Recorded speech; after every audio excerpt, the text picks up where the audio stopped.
ಕಂಬಳಕ್ಕಾಗಿ ಎತ್ತುಗಳನ್ನು ತಯಾರು ಮಾಡಿ ಸ್ಪರ್ಧೆಯಲ್ಲಿ ಭಾಗವಹಿಸಲಾಗುತ್ತೆ. ಈ ನಡುವೆ ಎತ್ತುಗಳು ಕಂಬಳಗದ್ದೆಯಲ್ಲಿ ಸರಾಗವಾಗಿ ಓಡಲು ನೀಡಬೇಕಾಗುವ ತಯಾರಿಯ ಭಾಗವಾಗಿ ಮಂಗಳೂರಿನಲ್ಲಿ ಕಂಬಳದ ಕೋಣಗಳನ್ನು ಬಳಸಿಕೊಂಡು ಉಳುಮೆಯನ್ನ ಮಾಡಲಾಗ್ತಾ ಇದೆ.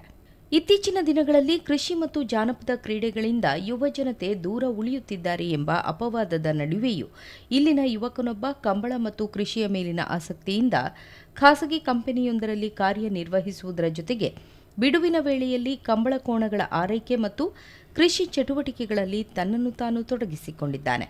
ಕಂಬಳದ ಕೋಣಗಳಿಗೆ ಕೆಸರಿನ ಗದ್ದೆಯಲ್ಲಿ ಓಡಲು ತರಬೇತಿ ನೀಡುತ್ತಿರುವ ಯುವಕರು ಮುಂದಿನ ದಿನಗಳಲ್ಲಿ ಈ ಕಂಬಳದ ಕೋಣಗಳನ್ನು ಕಂಬಳ ಕ್ಷೇತ್ರದಲ್ಲಿ ಉನ್ನತ ಸ್ಥಾನಕ್ಕೆ ಕೊಂಡೊಯ್ಯಲು ಶ್ರಮ ಪಡುತ್ತಿದ್ದಾರೆ. ಹಾಗೆ ಹೋದ ಸಲ ಕಂಬಳಕ್ಕೆ ಹೋಗಿದ್ವಿ, ಸ್ವಲ್ಪ ಪಾರ್ಟಿಸಿಪೇಟ್ ಮಾಡಿದ್ವಿ. ಈ ಸಲ ಒಂದು ಸ್ವಲ್ಪ ಒಳ್ಳೆ ಪರ್ಫಾರ್ಮೆನ್ಸ್ ಸಿಗಬೇಕು ಅಂತ ತಯಾರಿ ಮಾಡ್ತಾ ಇದ್ದೀವಿ.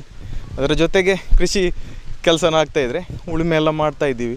ಅದು ಅಂದರೆ ಅದಕ್ಕೆ ಪ್ರಾಕ್ಟೀಸಿಗೆ ಅಂದರೆ ಒಂದು ಸ್ವಲ್ಪ ವಾರ್ಮಪ್ ಥರ ಉಳುಮೆ ಮಾಡಲೇಬೇಕು ಅದಕ್ಕೆ. ಹಾಗೆ ಇಲ್ಲಿ ಪ್ರಾಕ್ಟೀಸ್ ಮಾಡ್ತಾ ಇದ್ದೀವಿ. ಈಗ ಅಂದರೆ ಈಗ ಒಂದು ತಿಂಗಳು ಮಳೆ ಸ್ಟಾರ್ಟ್ ಆದಮೇಲೆ ಉಳುಮೆ ಸ್ಟಾರ್ಟ್ ಮಾಡಿದ್ದೀವಿ. ಇನ್ನೊಂದು ವಾರ ಇದೆ, ಮತ್ತೆ ಪ್ರಾಕ್ಟೀಸ್ ಟ್ರ್ಯಾಕಲ್ಲಿ ಓಡಿಸಿ ಪ್ರಾಕ್ಟೀಸ್ ಮಾಡ್ತೀವಿ. ಒಂದು ವಾರ ನೆಕ್ಸ್ಟ್ ಸಂಡೇ ಪ್ರಾಕ್ಟೀಸ್ ಇದೆ. ಹಾಗೆ ನೋಡಬೇಕು ಪ್ರಾಕ್ಟೀಸಲ್ಲಿ ಏನಾಗುತ್ತೆ, ಮತ್ತು ಅದರ ಮೂಮೆಂಟ್ ಗೊತ್ತಾಗುತ್ತೆ ನಮಗೆ, ಹೇಗೆ ವರ್ಕೌಟ್ ಆಗ್ತಾ ಇದೆಯಾ ನಮ್ಮದು ವರ್ಕೌಟ್ ಮಾಡೋದು.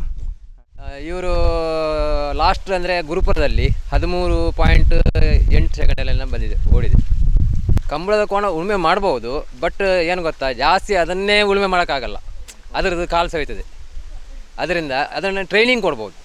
ಈ ಥರ ಟ್ರೈನಿಂಗ್ ಕೊಟ್ಟು ಅದಕ್ಕೂ ಉಳುಮೆ ಏನಂತ ಗೊತ್ತಾಗಬೇಕು. ಇವಾಗ ಅದು ಮೊದಲಿಂದ ನಾಯರಲ್ಲಿ ಓಡ್ತಾ ಇತ್ತು ನುಗದಲ್ಲಿ. ಈ ಸಲ ನಾಯರಲ್ಲಿ ಓಡಿಸುವಂಥ ಟ್ರೈ ಮಾಡೋದಕ್ಕೋಸ್ಕರ ಅದನ್ನು ಟ್ರೈನಿಂಗ್ ಕೊಡ್ತಾರೆ.